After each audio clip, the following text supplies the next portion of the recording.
Thank you for purchasing an SFT 150 supercritical fluid extraction system from Supercritical Fluid Technologies. In this video, we are going to discuss and demonstrate the installation, basic operation, and routine maintenance aspects of the SFT 150 SFE. This video is intended to supplement, not replace the user manual. Please be sure to read the manual. Section 2 is particularly important. It covers key aspects relating to the safe operation of this equipment. If you purchase the optional installation and training from Supercritical Fluid Technologies, your service person will handle the installation for you. However, you are still responsible for ensuring that all pre-installation requirements are met prior to the installation date. The following documentation is provided. Pre-installation requirements, which are sent prior to the delivery of the SFT 150. Parts and accessories, which are supplied with the SFT 150. Recommended spare parts. QC checklist. Startup checklists. And an optional startup experiment. Pre-installation requirements. These items need to be ready in advance of the installation of the equipment. Select a sturdy bench or table. The system will need to be bolted to this table. Ensure there is sufficient space around and above the equipment. The footprint of the equipment is 61 centimeters by 61 centimeters. Electrical requirements for the SFT 150 are 220 volts AC, single-phase service. The chiller and co-solvent pump will require either 110 volt 60 Hz or 220 volt 50 Hz service. It is important to properly vent the rupture disc outlet. Use a metal pipe with a 3/8 inch NPT fitting and 1 inch ID flex tube secured with a hose clamp.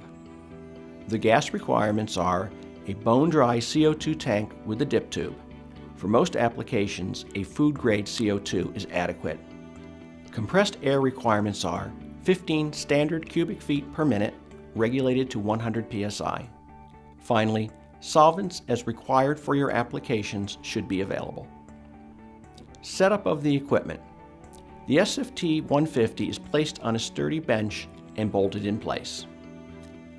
Make the electrical connections to the SFT 150. The CO2 tank must be secured to the bench with an appropriate clamp.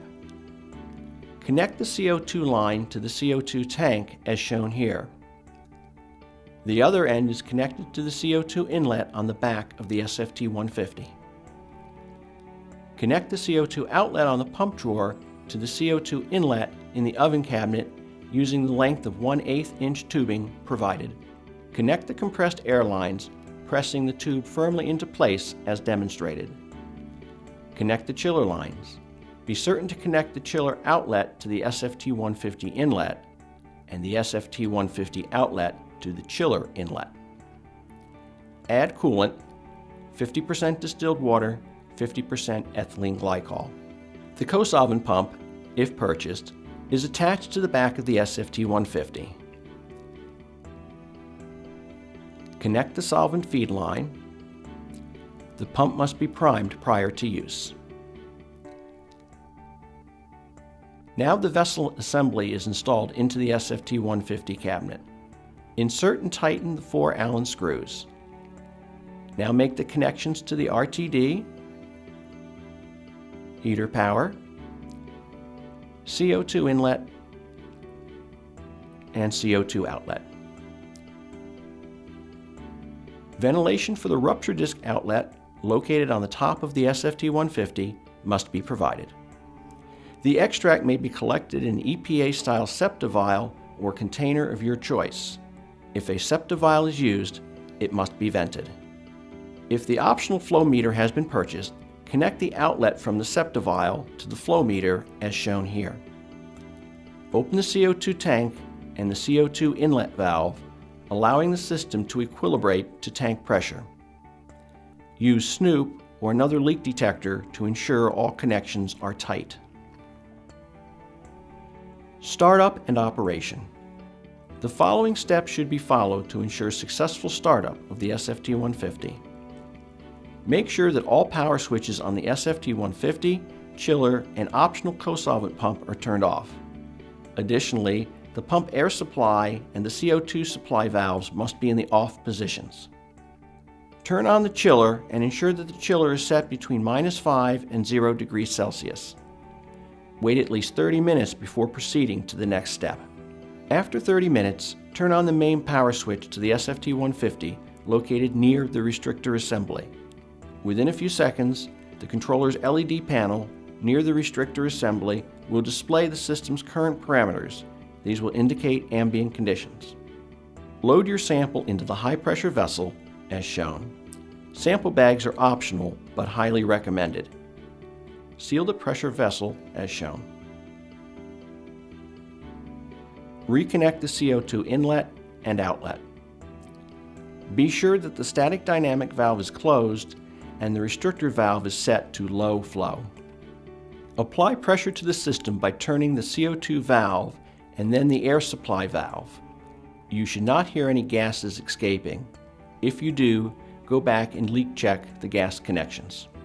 Adjust the air regulator knob, turning it clockwise to increase the pressure to the desired set point. Set the temperature for the experiment. Locate the LED labeled temperature. Press the set button, then the up or down arrow to adjust temperature, then press the set button again. Place a collection jar with a vent tube in the collection assembly area and connect the outlet to the flow meter or vent. Once the system has equilibrated at the selected pressure and temperature for several minutes, gently open the static dynamic valve by turning the valve handle counterclockwise. Slowly open the restrictor valve to achieve the desired flow rate of carbon dioxide through your sample. A counterclockwise turn of the valve will increase the flow of CO2. A clockwise turn of the valve will decrease the flow. Please note that the restrictor valve is not an on-off valve. Always use the static dynamic valve as the on-off valve. The restrictor valve is a sensitive micrometering valve, and small changes in the open-closed position cause variance in the metered flow through the valve. Adjust the restrictor valve slowly to best meter the outflow of liquids from the SFE unit into the collection assembly. Never try to close it down tightly. To achieve a complete extraction, carry out several dynamic flow and soak steps. At the completion of your extraction, set the pressure to 0 psi by turning the air regulator counterclockwise and turning off the air supply. Set the temperature to a few degrees below ambient. Turn off the CO2 supply and the chiller. Open the static dynamic and the restrictor valves, allowing the vessel to vent completely to 0 psi before removing your sample. When the pressure reaches 0, turn off the SFT 150 and close the valve on the CO2 tank. Maintenance. Routine maintenance items are discussed in detail in Section 7 of the user manual. Unless otherwise directed by SFT, do not attempt to do any maintenance beyond what is discussed in the user manual. General maintenance items. Check the air filter every 6 months. Flush away any water or oil that has accumulated. Replace if dirty. Upon startup and monthly, check for leaks around the fittings of the inlet-outlet of the vessel, valves, and other connections. We suggest using Snoop or equivalent. Replace the CO2 tank when you can no longer achieve pressure. The pressure calibration should be checked yearly. A Heist gauge is recommended for this purpose. Sample vessel seal should be inspected regularly for nicks and cuts. If any damage is found, the seal should be replaced. The rupture disc will weaken over time from operation of the unit caused by flexing of the pressure load on the disc. This item should be replaced on a yearly basis. Please refer to the user manual for a more detailed explanation on the installation, operation, and maintenance of your equipment. If you require further assistance, please contact us at 1-302-738-3420 or tech support@supercriticalfluids.com. We hope you will achieve many years of trouble-free operation from your new SFT 150. Thank you.